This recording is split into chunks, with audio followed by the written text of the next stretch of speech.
Hi friends, आप सभी को मेरा नमस्कार। बीएता जीएस रिसर्च सेंटर बिहार में आप सभी का स्वागत है।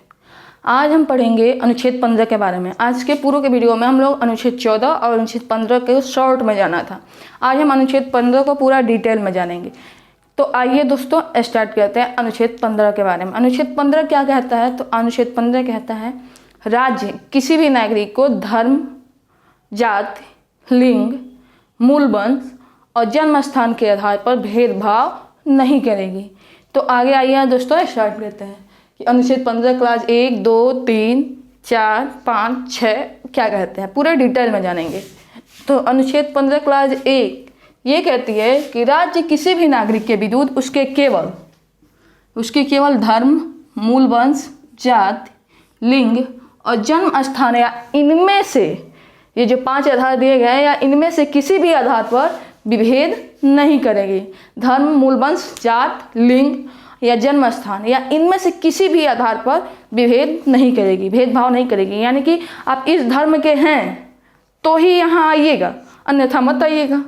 आप मुस्लिम हैं तो आइएगा, हिंदू हैं तो आइएगा, और धर्म होंगे तो मत आइएगा। ऐसा भेदभाव नहीं कर सकते हैं। या आप पुल्लिंग हैं तो आइए, स्त्रीलिंग है तो मत आइए, ऐसा कोई भेदभाव नहीं होगा। या आप पुल्लिंग हैं तो आपको शिक्षा दी जाएगी, आप स्त्रीलिंग हैं तो आपको शिक्षा नहीं दी जाएगी, ऐसी कोई भेदभाव नहीं की जाएगी।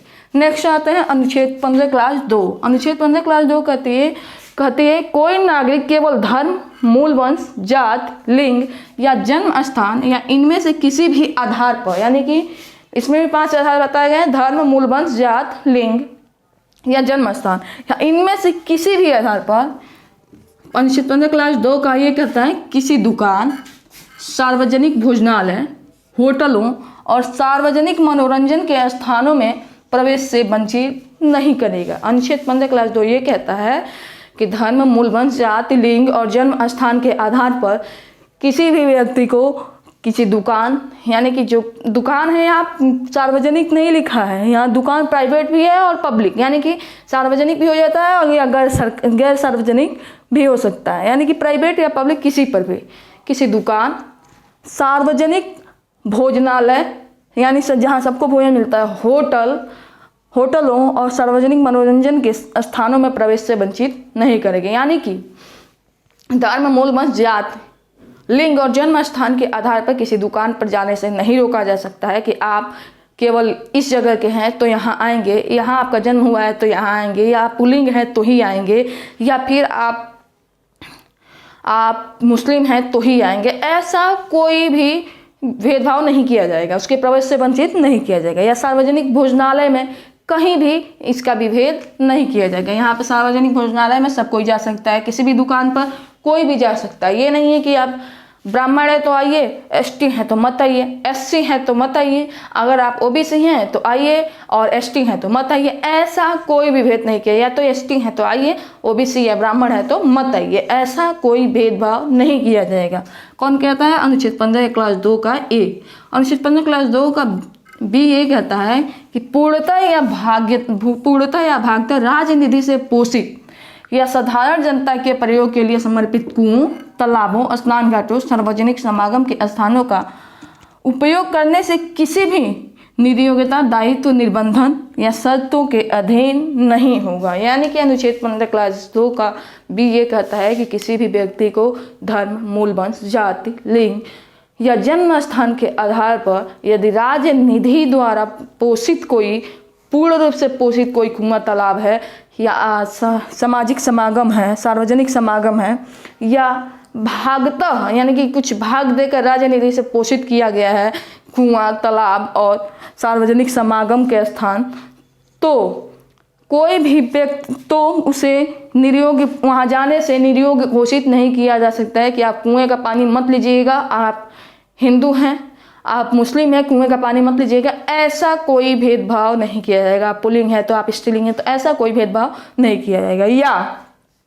या तो राजनिधि से पोषित हो गया, या पूर्णता हो या भागता हो, या साधारण जनता के प्रयोगों के लिए, यानी कि जनता प्रयोग करे इसके लिए अगर कुआं, तालाब बनाया गया है या सार्वजनिक समागम के स्थान बनाए गए हैं उपयोग करने के लिए, तो भी वहाँ निर्योग्य घोषित नहीं किया जाएगा, वो वहाँ जाने के योग्य है, यानी कुआं से पानी ले सकता है, तालाब से पानी ले सकता है, उसे रोका नहीं जाएगा, उसे निर्बंधन नहीं लगाया जाएगा, उसे किसी शर्तों के अधीन नहीं रखा जाएगा कि आप ये शर्त पालन कीजिए तब यहाँ आइएगा, ऐसा कुछ नहीं है। धर्म किसी भी धर्म का हो, जाति का हो, लिंग का हो, या उसका कोई भी जन्म स्थान हो, वो वहाँ जाने के लिए स्वतंत्र है, वो जा सकता है, या पूर्णतः भाग्यता राजनीति से पोषित हो या सार्वजनिक साधारण जनता के प्रयोगों के लिए किया गया हो, वहाँ वो जा सकता है। इसको कोई निर्बंधन नहीं लगाया जाता है, नहीं लगाया जा सकता है। नेक्स्ट आते हैं अनुच्छेद 15 क्लास 3। तो अभी जो हम लोगों ने अनुच्छेद 15 क्लास 2 पढ़ा है और अनुच्छेद 15 क्लास 1 पढ़ा है, तो उसमें हम लोगों ने यही जाना है कि किसी भी धर्म, मूल, वंश, जाति, लिंग या जन्म स्थान के आधार पर भेदभाव नहीं किया जाएगा। लेकिन ये इसका अपवाद है। इसके नीचे आप देखेंगे तो यहाँ स्त्रियों और बच्चों की बात की गई है, जो लिंग से संबंधित है और एक तरीके से लिंग भेदभाव की तरफ दर्शाता है। लेकिन अगर स्त्रियों का और बच्चों के हितों के लिए या स्त्रियों या बच्चों के उत्थान के लिए कोई कदम आगे बढ़ाना है तो राज्य बढ़ा सकती है। यानी कि अनुच्छेद 15 क्लास 3 कहता है कि राज्य स्त्रियों तथा बच्चों के लिए विशेष उपबंध कर सकती है। यानी कि राज्य स्त्रियों और बच्चों के उत्थान के लिए, प्रगति के लिए या उनके हितों के लिए विशेष उपबंध कर सकती है। नेक्स्ट आते हैं अनुच्छेद 15 क्लास 4। अनुच्छेद 15 क्लास 4 ये कहता है कि सामाजिक और शैक्षणिक रूप से जो पिछड़े वर्ग हैं उनके लिए भी विशेष उपबंध कर सकती है। नेक्स्ट आते हैं अनुच्छेद 15 क्लास 5, जिसमें 27% का आरक्षण है, पिछड़े वर्गों का 27% का आरक्षण है। अनुच्छेद 15 क्लास 5 आते हैं सामाजिक तथा शैक्षिक दृष्टि से। 15 क्लास 5 ये कहती है कि सामाजिक या शैक्षिक दृष्टि से जो पिछड़े वर्ग हैं और इनके साथ साथ पिछड़े वर्गों, SC ST के प्रगति के लिए सरकारी या गैर सरकारी शिक्षण संस्थानों में प्रवेश हेतु आरक्षण।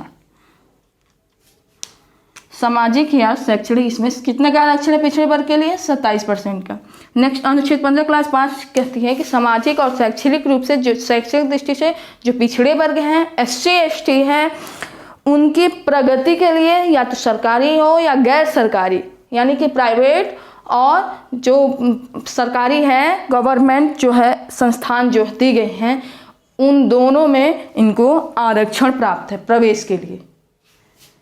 सामाजिक या शैक्षिक दृष्टि से पिछड़े वर्गों, SC ST की प्रगति के लिए सरकारी या गैर सरकारी शिक्षण संस्थानों में प्रवेश हेतु आरक्षण होगा, यानी कि पिछड़े वर्ग हों, SC ST हों, अगर उनके प्रगति सामाजिक और शैक्षणिक दृष्टि से पिछड़े वर्ग, SC ST हैं, उनके प्रगति के लिए सरकारी यानी गवर्नमेंट और नॉन गवर्नमेंट यानी कि प्राइवेट, गवर्नमेंट और प्राइवेट जो स्कूल है, शैक्षणिक संस्थान है, कॉलेज हैं, उसमें प्रवेश हेतु आरक्षण की बात करता है अनुच्छेद 15 क्लास 5। नेक्स्ट आते हैं अनुच्छेद 15 क्लास 6। अनुच्छेद 15 क्लास 6 यह बात करता है कि जो भी सामान्य वर्ग के लोग हैं, जो आर्थिक रूप से पिछड़े हुए हैं, उनको भी शैक्षणिक संस्थानों में 10% का आरक्षण की बात करती है, यानी कि EWS हेतु आरक्षण की बात करती हैं। उम्मीद करती हूँ अनुच्छेद 15 से